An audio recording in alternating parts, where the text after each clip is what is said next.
Anyway, Clarence looked and thought it was over with. He thought, well, who is this with Jackie? She's not supposed to be having somebody else. So Clarence had a little box. It was just done up so fancy. And I thought he's really working fast. He's working fast. It looked like it could be a set of rings. And I thought, if he thinks that I'm accepting any rings the first date, he is wrong. Well, he handed it to me right before he got introduced to this canon.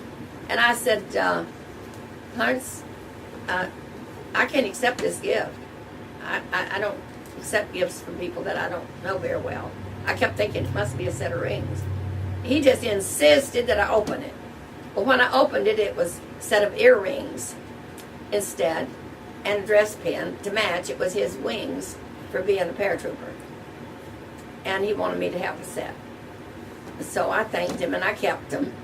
And next thing is he wanted was to go down and get some pictures took. He took me down to a photostatic place and had my picture taken. Sent them all to Indiana. I didn't get one. He didn't send me one, but he did have my address.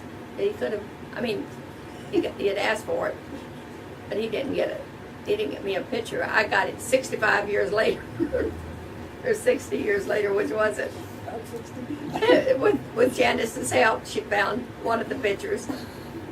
And so that's the way I got acquainted. But he was over there, and all that time, after he shipped out, he kept writing letters, and I'd get 6 and 8 of them at a time sometimes. And he made poetry. Oh, what we was going to do. All of his letters was when we got married, he not once asked me if I would marry him. But it was, he made this statement though. He always made this statement right behind what we was going to do when we got married. He'd put, if it's the Lord's will. And I got fed up with that because I thought, it's okay for it to be the Lord's will, but it's got to be my will too. So, but first was with Virginia and I decided after several months we both needed our tonsils took out, so we both dared each other to go together and get them done together. So it's the only way we could have done it, because my tonsils were supposed to went out when I was 15, and I screamed and carried on and wouldn't let my folks do it. They had to cancel the appointment. So Jenny and I dared each other. We was going to go through it, and the doctor, we talked to him, and we had to come from Marietta to Commerce to get it done, to our family doctor, and he was going to freeze our tonsils. So Jenny said, I said, the only thing is, Virginia, I've got to go first, because if I hear you scream, I'll back out, and I'll leave. And she was the brave one, and I was the one that was chicken. Well, my brother took us down to Commerce, but he went on down to Mom and Dad's, but he wasn't to tell them nothing about this tonsil, because I knew if my mom came to the hospital, I'd just want to back out, because she has too much sympathy for me. I can't stand sympathy. I'd cry. I'd get up and go. So I told Clifford, don't tell Mom and them nothing, because I don't want to back out. And so the next day, we had to go in and to the hospital the night before then, and you'd be there early the next morning, and he was going to freeze them. So I went in first, and my tonsils were so rotten that the shots that they put into my tonsils, each side, did not take. The medicine was just into dead tissue, and it didn't take. So when he went to cutting, I went to screaming. And he thought it was just my nerves. And my knees was jumping up and down, and they had my hands tied down here on this side, and my knees was jumping, so he had a nurse sit on my knee. And I screamed all the way through. I don't know how he cut my tonsils out. When he got one side done, I thought he was done. He had to go on the other side. And it all started. But the minute he had stopped cutting, I didn't have no pain. And I didn't hurt no more. And so when he got through with me, I was fine. And I went out to my room, and it was Jenny's time to go. And she'd heard me do all that screaming, and she went in, and I waited to hear her scream. She never sound. She didn't make a sound once. And you know that when she come back to the room, she went to boo-hooing. And she cried for half a day. And I was fine after he stopped. But in come my brother at noon, and he brought me about 6 more letters from Clarence. And I said to her, just read these letters. She said, let me see one of them. And she says, oh, that's the way with them DAM Yankees. She says, they take everything for granted. She says, you just need to write him, and she told me what I need to say. And she says, tell him he's just one in a dozen in a pond, and that you've got lots more, and that you're not writing just to him. And tell him that you're a woman of the world. And I don't know what else she was saying. And she said, and while she was busy telling me what to say after she'd read that, she was jotting down his name and address. If she didn't write him a letter and sign my name and tell him everything that she told me,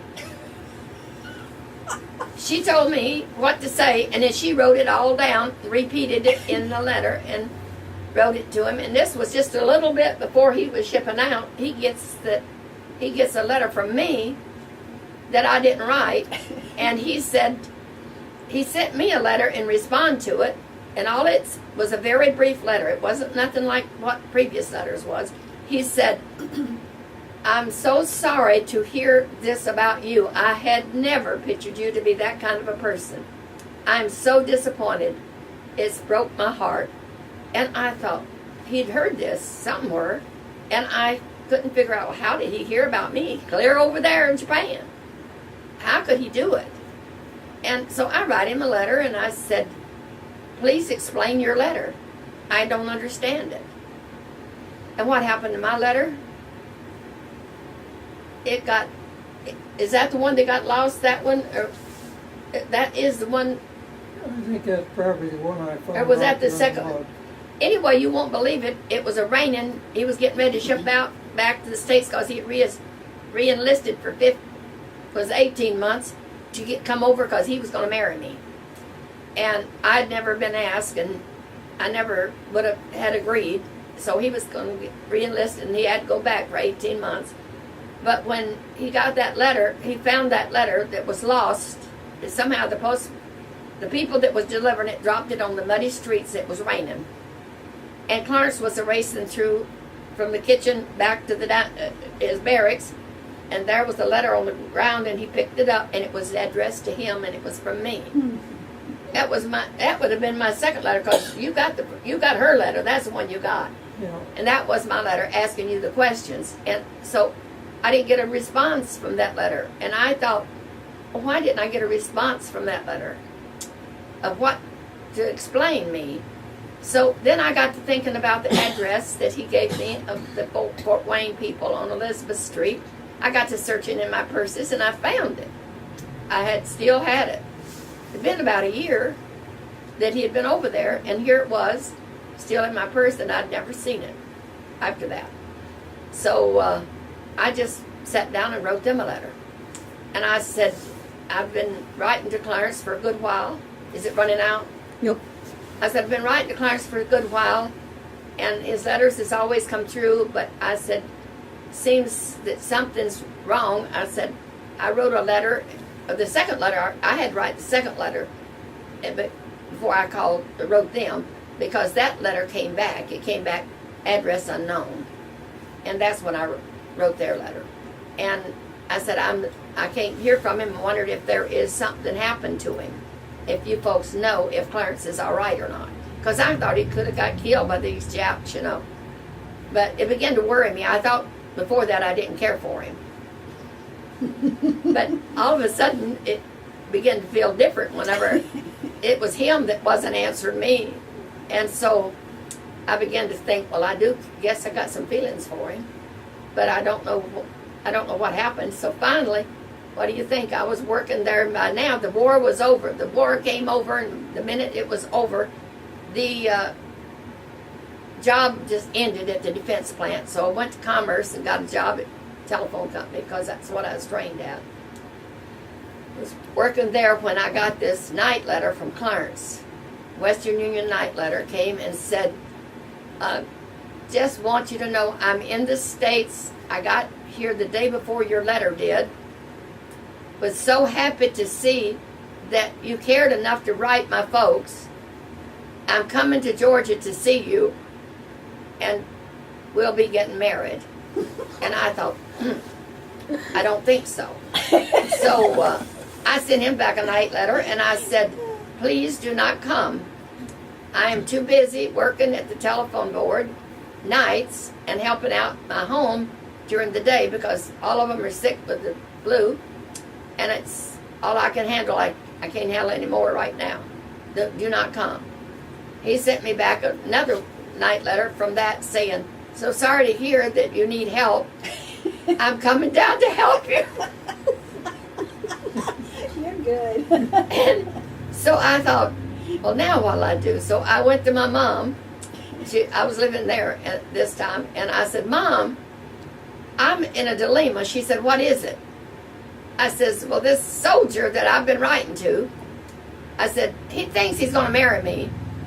And I said, he's always going to marry me if it's the Lord's will. Never let her. And I said, now he's coming down but I lied to him.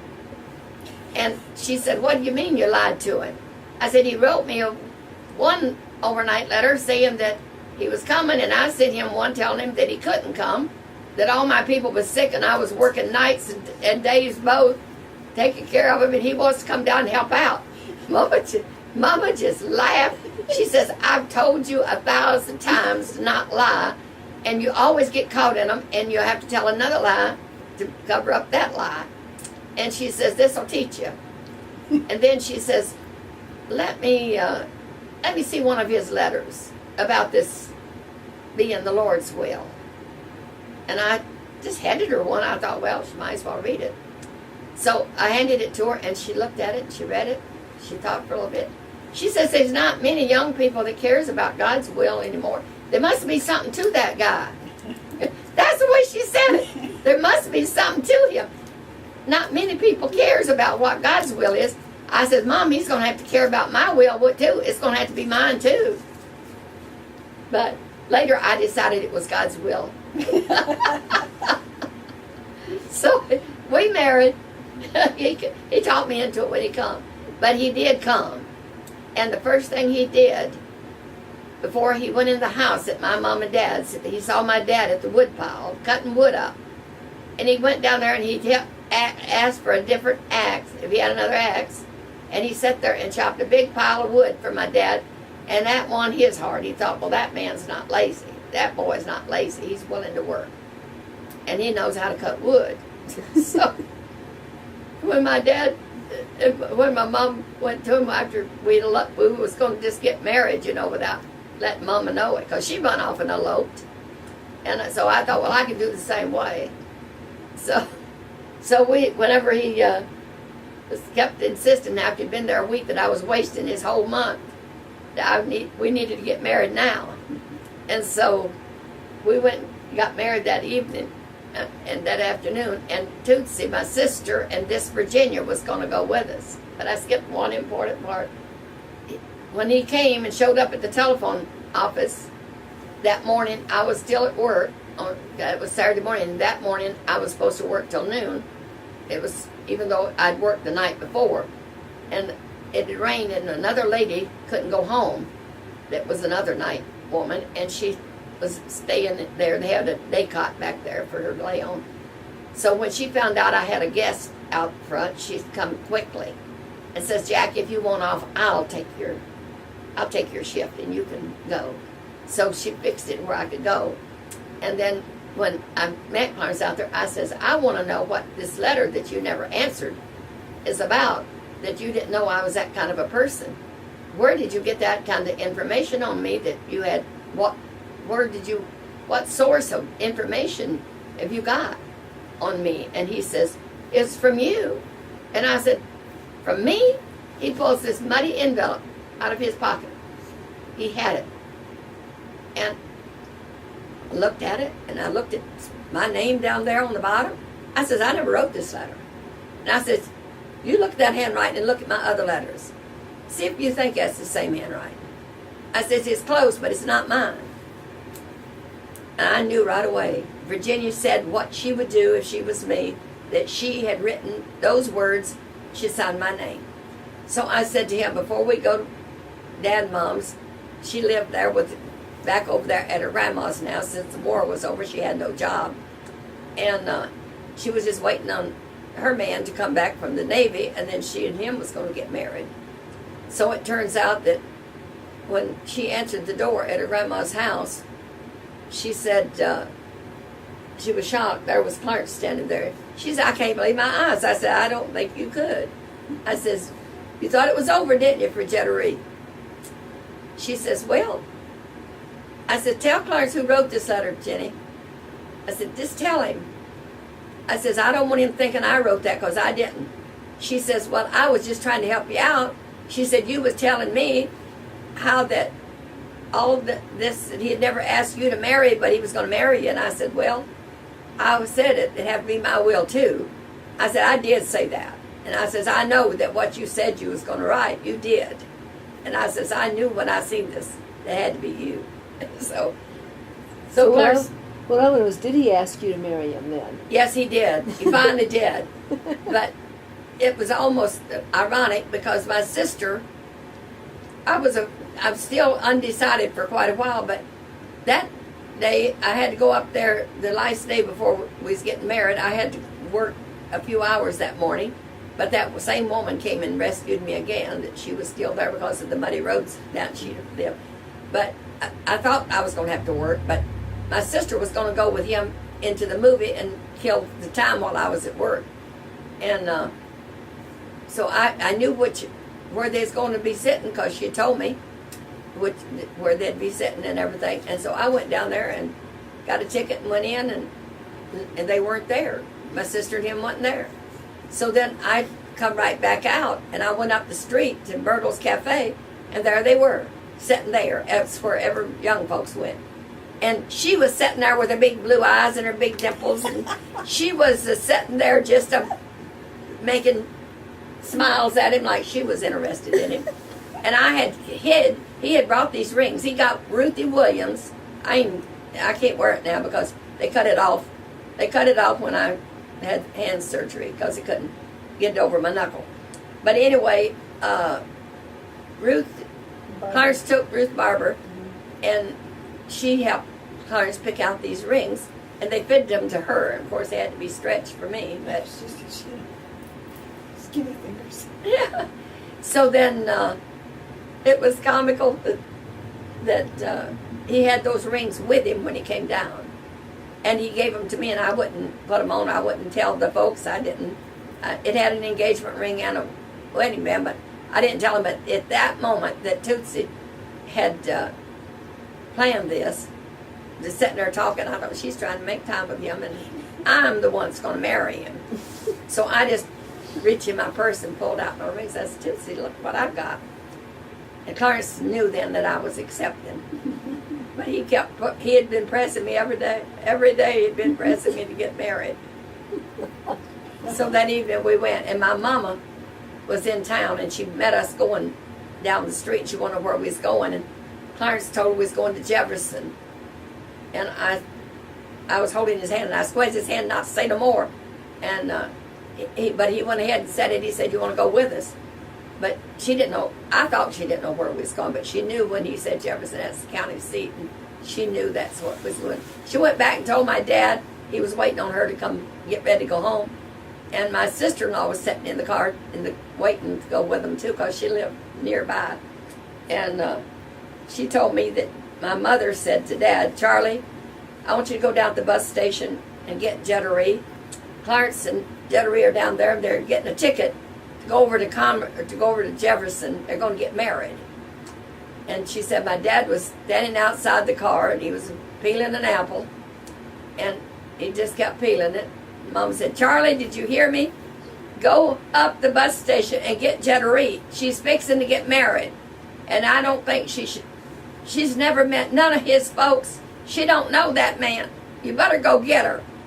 And she said my dad just said, Bert, she could do worse than that. He said she could do worse than that. So my dad kind of thought it was all right. Ruby was telling me how they was acting. Now, Clarence, you better start telling what you saw Okay, of now, it. wait a minute. Tell about the whole family. You'll have to raise your voice a little bit, maybe. Okay.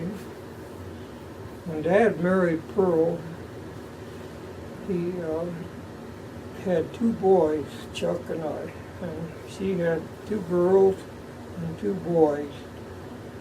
So he starts out with a family of 6. He was living in a log cabin at that time.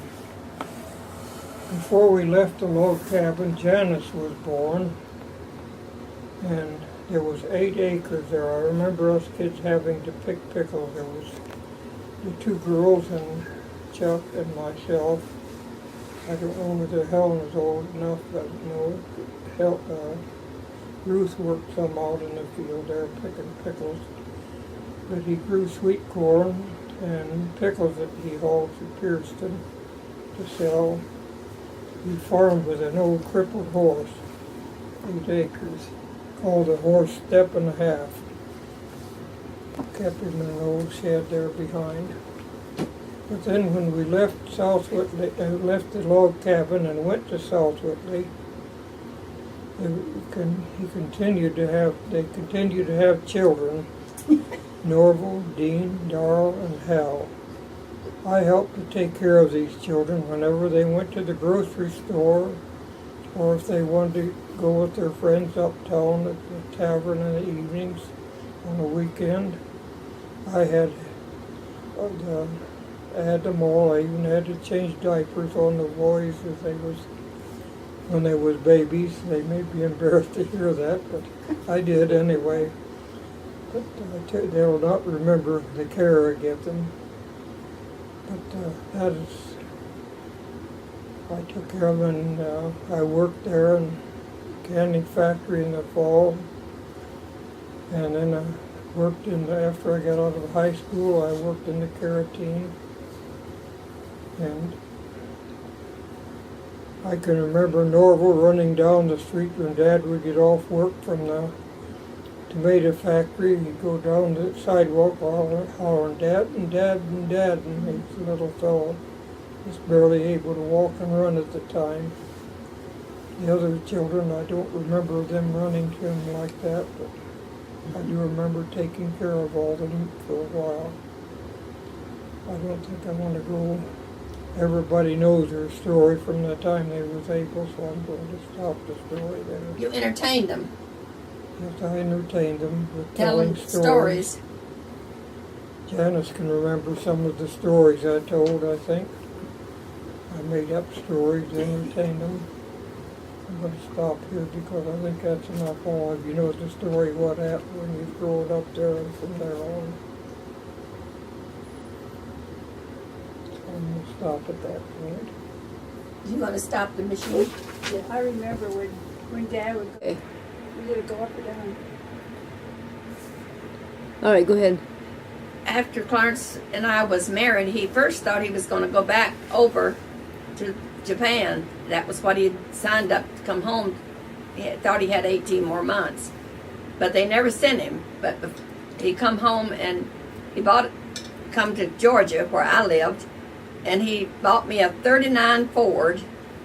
And we didn't know when he bought it what a good car that was. It was a used car. But that car had been souped up to run liquor around to different places. And I had no knowledge that it was a souped up motor. And when he left, I was just tickled to have transportation to go back and forth to the telephone company that I worked for. And I just drove it naturally. But one day, 2 telephone operators, one from my local office and one from Atlanta that came out, that we talked with a lot, came out to Commerce. And we decided to go up to Tallulah Falls. That's up in the mountains in North Georgia. And so we had the day off, and we took the day to go up. And to get to Tallulah Falls, you had a lot of curves up this mountain. And while we was headed up there, the three of us young girls, there was another car pulled right up beside us in the other lane and yelled for me to pull over. And I was sure that they was not having any good intent, wanting to meet all these girls. And so I thought, well, you're not going to stop me. And I stepped on it to get out of the way and to run. And my car took off like it went like I had never seen it go. And I scared to death going around them curves, but I thought, well, I know where there's a filling station around a certain curve, and I'm going to pull in. When you go around several curves, you'd lose that car out of sight. So while I was in this one curve, I come to this station, and I pulled in to the station on the left side of the road and went behind the station and came in the back door of the filling station. And I told the owner of the store that there was some boys in a car that tried to pull us over, tried to run us off the road and tried to pull us over and want us to stop. And I said, I just stepped on it, and I said, I don't know how I got here in one without wrecking around these curves, because I said that car has got the zip. And so whenever that car went past the station and looked back, one of the guys said, that car, that Ford, is behind that station. So the car pretty soon turned around and come in the front door of the station, and we girls stayed in the back so he couldn't see us. And he asked the owner of the store, where's the girls that was in that 39 Ford you got parked behind the station? And he says, they don't want to talk to you, and you are not to be bothering these folks. He said, all we want to do is to trade vehicles. We want to talk to her about this vehicle. We was doing 95 miles an hour, and we couldn't catch that girl. And I didn't have time to look at the speedometer. I don't even know if it worked or whether it didn't, but I know it went. And I know it's a miracle we got around the curves. But I knew better to step on that car like that again, because it was souped up. But I guess they could outrun the cops when the cops would come after them. If it'd been full of moonshine, it would. And Well, at the time of the surrender of the Japanese, I was over in the Philippine Islands at the time, and we got the word that the surrender was taking place in 11th Airborne, and the 1st Cavalry were to be, as usual, the spearhead outfit, the first ones in.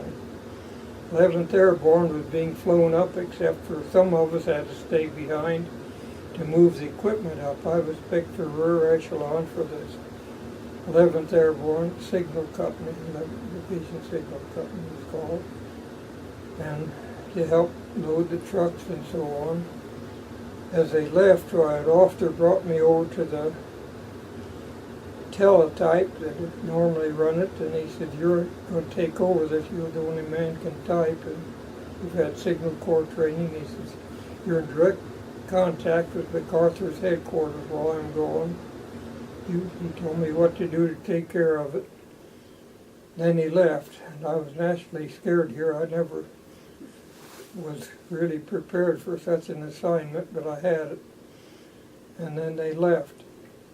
Meanwhile, I seen all this information come on, and it was amazing bushels of information come through that thing on what took place in the surrender. It would make a great history book if we had it today. Then when we loaded the vehicles, we had to take them down to the dock and put them on the ship and put them on, got on. We had what was known as a SIGABA, secret signal equipment that would code, and every time a message was sent, they could have a different code to it. So if the Japanese broke one code, the next code would be different. So they never could catch up with our coding.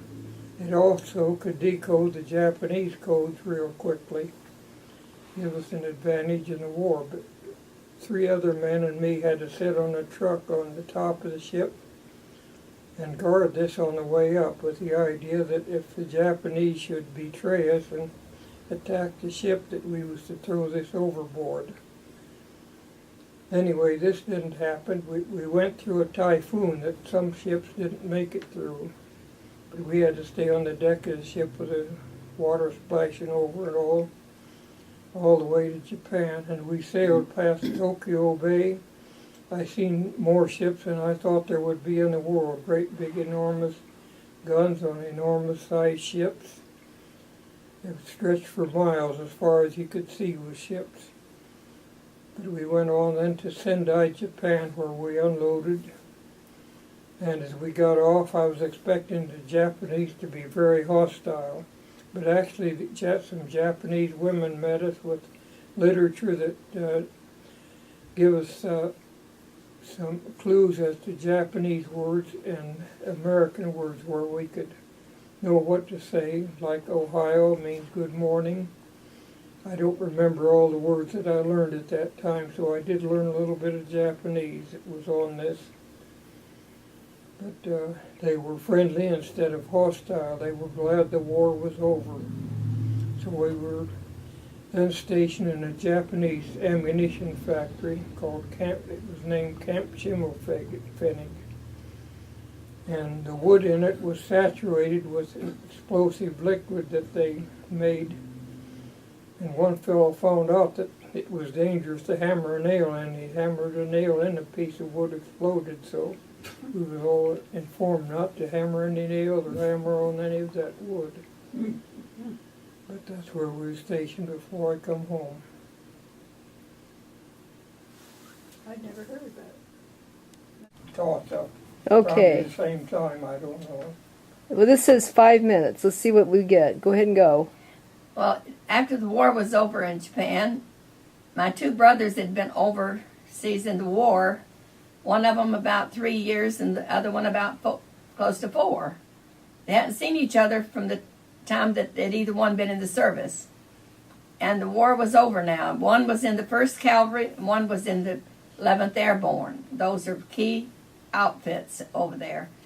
Which one was there first, I don't know. But after the war was over, they didn't have much to do except to argue and to tear down each other's signs that was put up. The 1st Cavalry would write on a big sign, 1st in Tokyo, 1st in Manila. And right away, the 11th Airborne, they'd come along, they'd rip the sign down. They said they were the 1st in Manila, 1st in Tokyo. So my brother Felton, who is in the paratroops, he drove the colonel around. That was his job. General what was Swing. And he told General Swing when he was driving him around that one day, he says, "Look there at that sign. 2 men down there guarding that sign."